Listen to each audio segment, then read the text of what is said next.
Agora vamos falar da mania sem sintomas psicóticos. Mas primeiro eu tenho que definir o que são sintomas psicóticos, não é mesmo? Sintomas psicóticos, basicamente, são alucinações e delírios. Alucinações é quando você vê coisas que não existem, você ouve sons, ruídos, vozes que não estão acontecendo naquele momento, que as outras pessoas ao redor não estão ouvindo também. Você sente, tem sensações na pele, como se alguém estivesse te tocando, ou como se tivessem animais andando pela tua pele.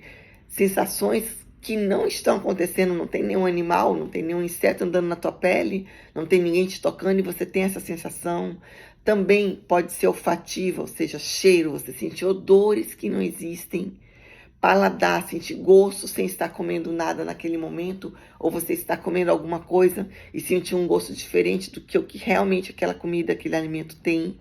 Então, isso são alucinações. São sensações de coisas que não existem, que não estão acontecendo. Os delírios são distorções da realidade. Ou seja, você tem a impressão de que as pessoas estão falando mal de você, quando na verdade as pessoas não estão falando mal de você. Você tem a impressão de que você é uma pessoa extremamente importante, uma pessoa extremamente famosa, uma pessoa grandiosa, quando na verdade você é uma pessoa comum, entre aspas, não é? Você não tem essa grandiosidade, essa importância toda.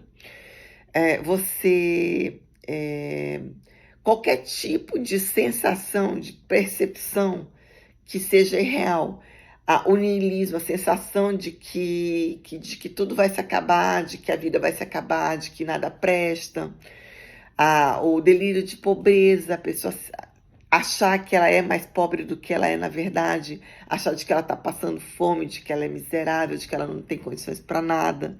Quando as pessoas ao redor veem, a própria família não se sente, não se vê desse jeito. Então, esses são os delírios, são percepções, né, distorcidas. Às vezes está acontecendo alguma coisa, a pessoa está com um problema no trabalho, está com um problema financeiro, mas a coisa não é tão intensa assim. Mas a pessoa percebe de uma forma mais intensa, percebe de uma forma distorcida. E isso são delírios. Então, vamos falar o que são a hipomania, a mania sem sintomas psicóticos, sem esses delírios, sem essas alucinações. O humor está desproporcionalmente elevado em relação às circunstâncias do indivíduo e pode variar de uma jovialidade despreocupada, ou seja, a pessoa pode parecer extremamente jovial, despreocupado com tudo, alegre, feliz da vida. E a pessoa olha assim, poxa, mas ele trabalha, ele estuda, ele está passando por dificuldades na vida e está com essa felicidade toda, né? Então já começa a chamar atenção, já começa realmente a estar de uma forma diferente do que deveria, do que as pessoas olham como que deveria estar acontecendo. Mas a própria pessoa geralmente não percebe, não se percebe, porque ela está se sentindo muito bem, ela está se sentindo muito alegre.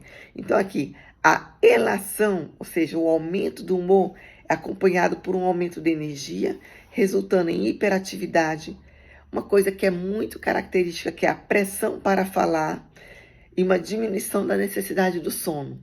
O que é a pressão para falar? É quando você fala rápido, você fala alto, você fala acelerado, você fala quase sem intervalo. Então, uma coisa que é muito característica, que o próprio médico pode perceber, é quando o paciente chega, que começa a falar, começa a relatar a história dele, e você fica meio zonzo. Para aí, calma aí. Fala mais devagar, explica de novo, repete. Então, assim, a pessoa está falando muito acelerada, a pessoa está falando muito, a pessoa está atropelando, tá entrando de um assunto no outro sem dar intervalo praticamente. Então, assim, você já percebe uma alteração da fala. E a alteração do sono, a pessoa dorme 4 horas, 6 horas na noite e acorda super bem disposta. Acorda bem, acorda descansada. Ela até fica feliz, porque ela não vai precisar perder tempo dormindo 8 horas, 9 horas, para acordar descansado, com 6 horas, com 4 horas, às vezes até, a pessoa está super bem, muito descansada. Então, a pessoa enxerga aquilo como algo positivo. Só que é um momento em que a pessoa começa a perder a inibição. Ou seja, ela começa a perder a inibição social, ela começa a falar mais do que o normal e falar coisas que ela não deveria falar. Ela começa a ser indiscreta sexualmente, a libido está muito exacerbada. E aí a pessoa pode, no caso na fase da mania, é quando acontecem as indiscrições, como aquela moça que teve a relação sexual com o mendigo na frente da casa dela, se não me engano, alguma coisa assim. Então, assim, as pessoas que têm relação sexual em locais públicos, algumas vezes são devido a estarem passando por essa fase de mania. Pessoas que cometem adultério, que traem o marido, traem a esposa, traem o namorado, traem a namorada, pode ser numa fase dessas de hipomania, de mania. Então, é a fase em que a pessoa perde o juízo crítico e ela começa a cometer coisas que ela não faria normalmente, no seu estado normal. E por isso começa a ter prejuízo. Também é a fase na qual a pessoa tem as compulsões por compras, né? Como eu falei, eu considero que a compulsão por compras possa acontecer sem essa fase estar nítida desse jeito.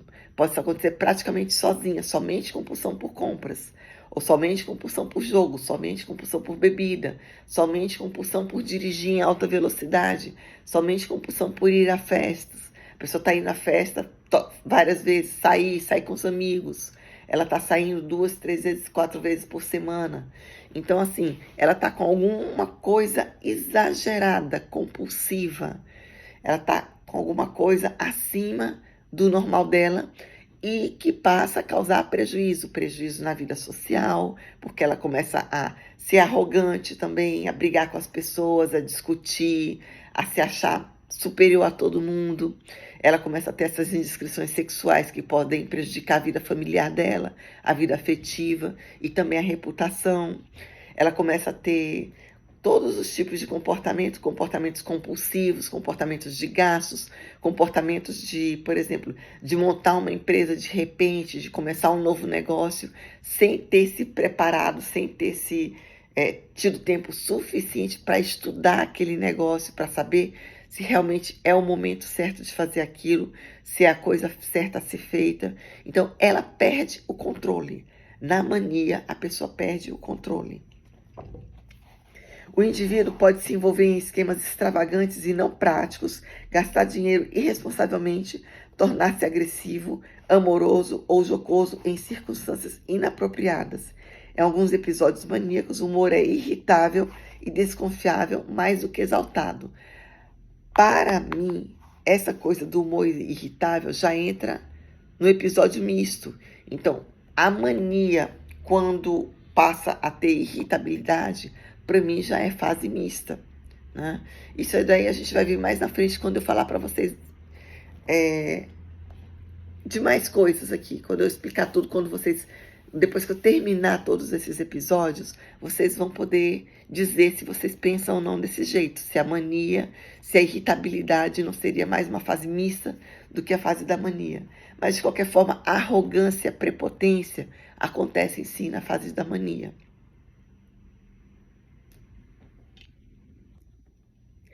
Agora nós vamos falar da mania com sintomas psicóticos, aqueles sintomas psicóticos que eu já relatei, né?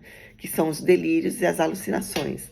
Então, o quadro clínico é aquele de uma forma mais grave de mania, como descrito anteriormente.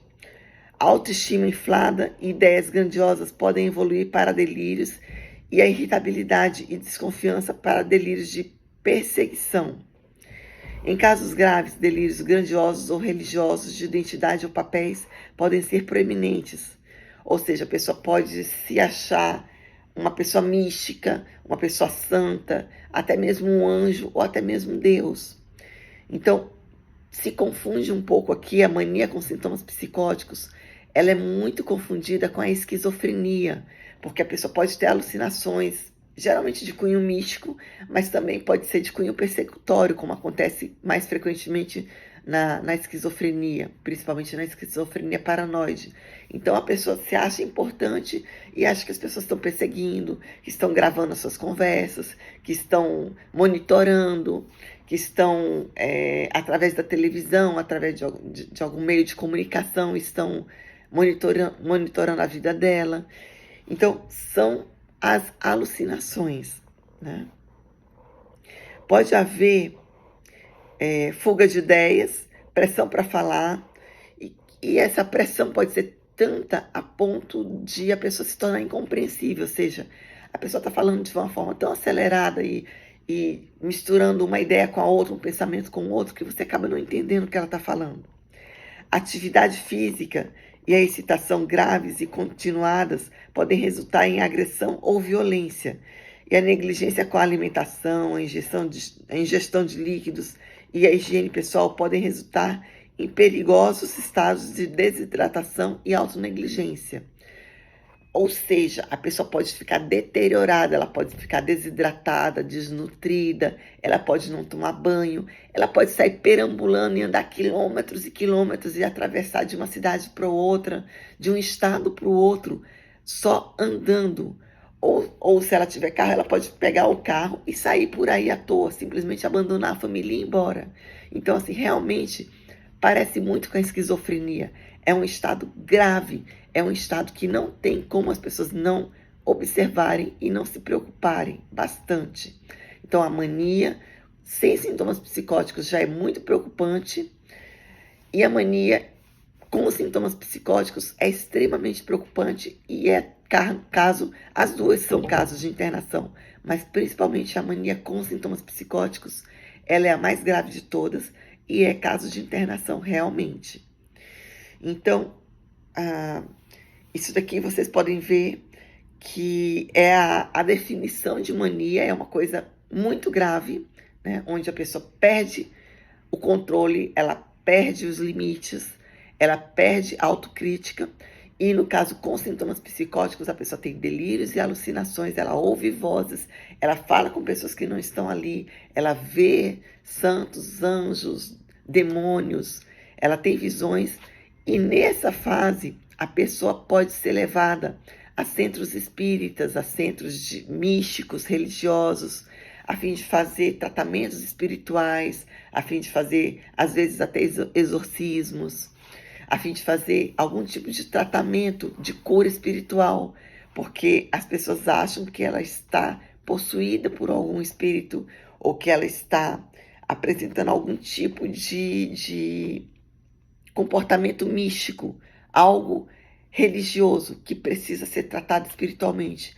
E, na verdade, a pessoa está precisando de ajuda psiquiátrica urgente.